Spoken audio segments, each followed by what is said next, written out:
नमस्कार, AD news live सच साथ channel में आपका स्वागत है। आइए नजर डालते हैं इस वक्त की खबरों पर।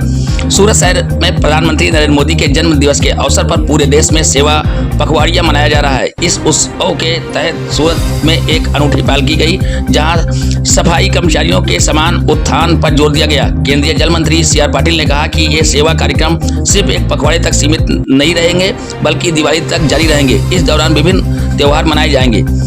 सेवा कार्यों और सरकारी योजनाओं का लाभ जनता तक पहुंचाया जाएगा। नगर पालिका के 6000 सफाई कर्मचारियों के लिए एक भव्य कार्यक्रम का आयोजन किया गया। इस अवसर पर सूरत इंडोर स्टेडियम में नगर पालिका के 6000 सफाई कर्मचारियों के लिए एक भव्य कार्यक्रम का आयोजन किया गया। इस कार्यक्रम में मंत्री पाटिल ने घोषणा की कि सूरत के नागरिक और प्रभु दानदाताओं ने सफाई कर्मचारियों के लिए 10 करोड़ रुपए का विशाल कोष एकत्र किया है।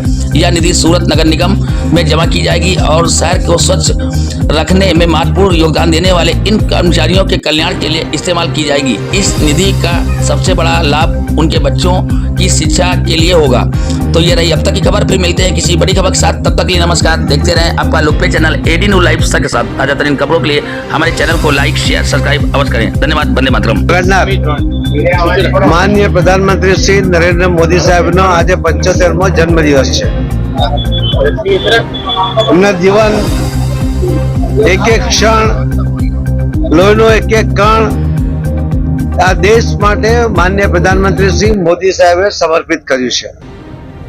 અને આ વાત ફક્ત એમણે શબ્દોમાં નથી કરી, પરંતુ એમણે એમના જીવનમાં, એમના કાર્યમાં એમણે સતત એને પ્રદર્શિત પણ કરી છે।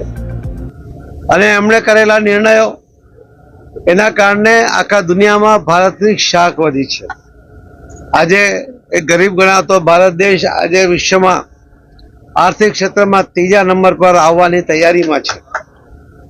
એમણે જે યુદ્ધ માટેના સાધનો 70% બહારથી લાવવા પડતા હતા, આયાત કરવા પડતા હતા, આજે આપણા દેશમાં બનેલા શસ્ત્રો એ વિદેશમાં નિકાસ કરતા થયા છે। સર્વાંગી વિકાસની વ્યાખ્યા એ માનનીય પ્રધાનમંત્રી શ્રી નરેન્દ્ર મોદી સાહેબે દેશ અને દુનિયાની સામે મૂકી છે। આ દેશમાં પણ મહિલા હોય, યુવા હોય, વૃદ્ધ હોય,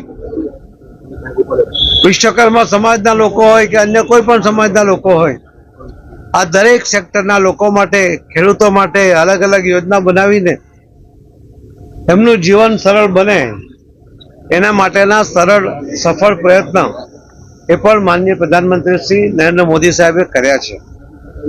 એમણે જનધન ખાતા ખોલાવીને એક વિશ્વ રેકોર્ડ તો કર્યો, પરંતુ જે બેંકો એક સામાન્ય માણસને બેંકમાં ઘૂસવા દેતી નહોતી, એકાઉન્ટ ખોલાવવાની તો બહુ દૂરની વાત હતી, આજે એ દરેક બેંકોની અંદર સામાન્ય વ્યક્તિના પણ એકાઉન્ટ છે।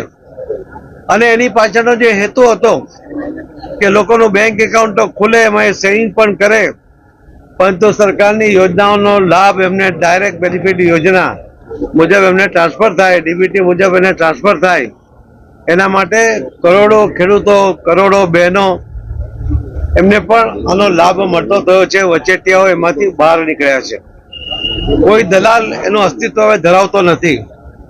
અને એ આપણે જોયું છે કે કોરોનાના સમયમાં પણ બહેનોને જ્યારે એમણે મદદ કરવાની હતી ત્યારે કોઈ અધિકારી અથવા તો જે લાભાર્થી પોતે કલેક્ટર કચેરી કે મામલતદાર કચેરી પહોંચી શકે એવી સ્થિતિમાં નહોતા, ત્યારે પણ એમને DBT મુજબ એમના જનધન ખાતામાં સીધા પૈસા બહેનોને એમણે આપ્યા। અને કોરોના જેવા મુશ્કેલીના સમયમાં પણ મોદી સાહેબે એક રાહત આપી છે। પહેલગામ જેવા બનાવ બન્યા અને ત્યારે એને જવાબ આપવો જોઈએ એવી જે દેશના લોકોની ઈચ્છા હતી, એનું પણ એમણે સફળતાપૂર્વક લોકોની ઈચ્છા પૂર્ણ કરી છે। આજે વિશ્વને એમણે બતાવી આપ્યું છે કે ભારત હવે નબળો દેશ નથી, ભારત એક મજબૂત દેશ છે અને દુશ્મનોના ઘરમાં જઈને એને જવાબ આપી શકે એવી ક્ષમતા પણ ધરાવે છે। અને આ બધી જ ક્ષમતા આપણા દેશમાં નિર્માણ પામેલા આયુધો, શસ્ત્રો, એના દ્વારા આપણે પરફેક્ટ નિશાન પાર કરીને માનનીય પ્રધાનમંત્રી મોદી સાહેબે દુશ્મનોના દાંત ખાટા કર્યા અને વિશ્વને ચોંકાવી દીધું છે। આપણે જોઈએ છીએ કે દરેક જ્યારે કોઈ પણ મુસીબત આપણી સામે આવીને ઉભો હોય, પૂર હોય, પ્લેગ હોય, કોઈ કુદરતી આફત હોય, ધરતીકંપ હોય, કોઈ પણ વખતે માનનીય પ્રધાનમંત્રી શ્રી નરેન્દ્ર મોદી સાહેબ ખડક બનીને સામે ઉભા રહેતા હોય છે અને એના દ્વારા લોકોની જરૂરિયાતોને પૂર્ણ કરતા હોય છે.